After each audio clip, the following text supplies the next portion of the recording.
Good morning and welcome to KidNuz. I'm Tori. Today is Friday, March 15th, 2024.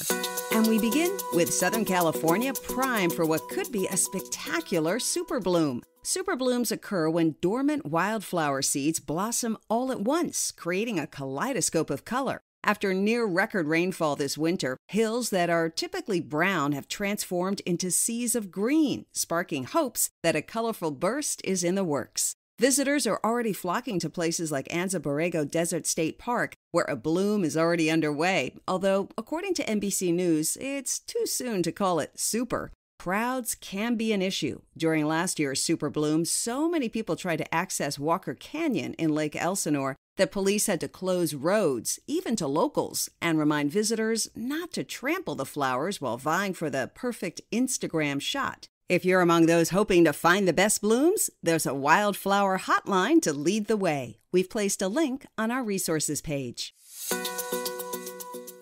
The third time was almost the charm for SpaceX. Starship, the most powerful rocket to ever launch, reached orbit, remained airborne for about an hour, and made it nearly halfway around the globe yesterday morning before communication was lost and it broke apart, re-entering the atmosphere.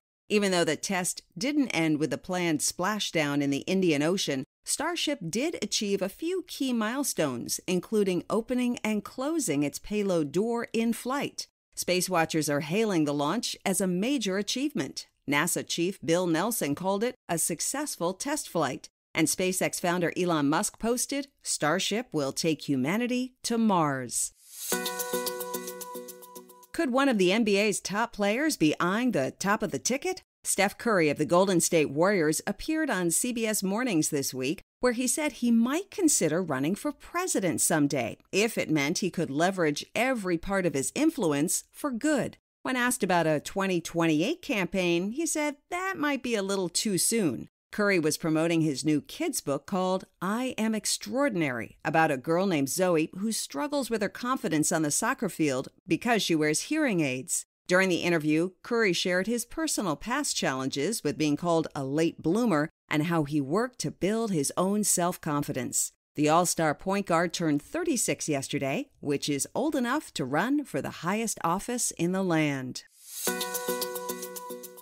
Sunday is St. Patrick's Day, which for some means it's time to get their green on. In Chicago, it's also time for an annual tradition dating back to 1962. Tomorrow, a group of local plumbers will set out on boats to dye a portion of the city's 156-mile river a signature green hue. They'll dump in 50 pounds of a secret orange-red vegetable-based powder that magically turns a bright shade of green and lasts 24 to 48 hours. It's also a family tradition. According to Parade, relatives of the original dyers still participate, but unlike in the early years, the dye used today is eco-friendly. If you want to learn more fun facts about this annual holiday, you're already in luck. We've posted a new, free Kids Connect worksheet on our resources page.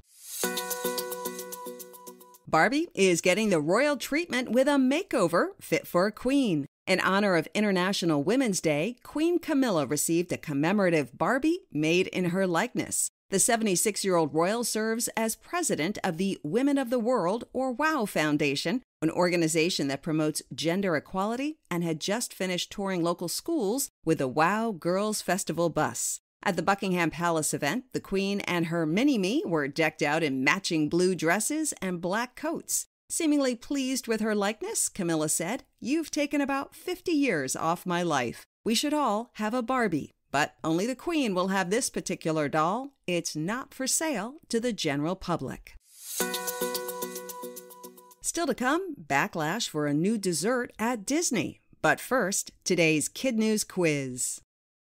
Nature lovers in Southern California are hoping for what to occur? A wildflower superbloom.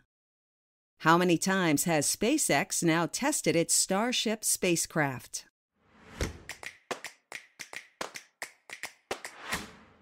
3.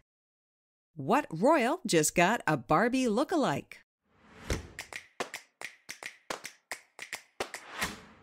Queen Camilla. Which NBA player says he might consider one day running for president? Steph Curry of the Golden State Warriors. In our KidNuz Kicker, can ice cream be controversial? The answer is apparently yes if you're Walt Disney World and serving up something new for Women's History Month. The issue with Minnie's Kitchen Sink Sundae isn't the ice cream, syrup, or sprinkles, but rather what it's all served in. A sink shaped like Minnie Mouse's polka dot dress with a faucet and two handles covered in her gloved hands. The theme plays off the everything but the kitchen sink phrase, like Mickey's Kitchen Sink Sundae did in the past. But for some, a redesign that links a sink with Women's History Month isn't sitting well. According to USA Today, a neurosurgeon with nearly 2 million TikTok followers voiced concern about a message that seems to suggest a woman's place is in the kitchen. Disney did not respond to the newspaper's request for comment. Before we go, shout-outs to our KidNuz classrooms, Mrs. Sula and her Cardinals at Lewiston Altura School in Lewiston, Minnesota. Mrs. Summy and her guardians at Child of God Lutheran School in St. Peters, Missouri. And Mrs. Ochiltree and her Jags at Rock Creek in Ankeny, Iowa. Thanks for listening. Please check your emails for our weekly word search and visit our website for our Week in Review quiz. Have a great weekend. We'll see you back here for more KidNuz Monday morning.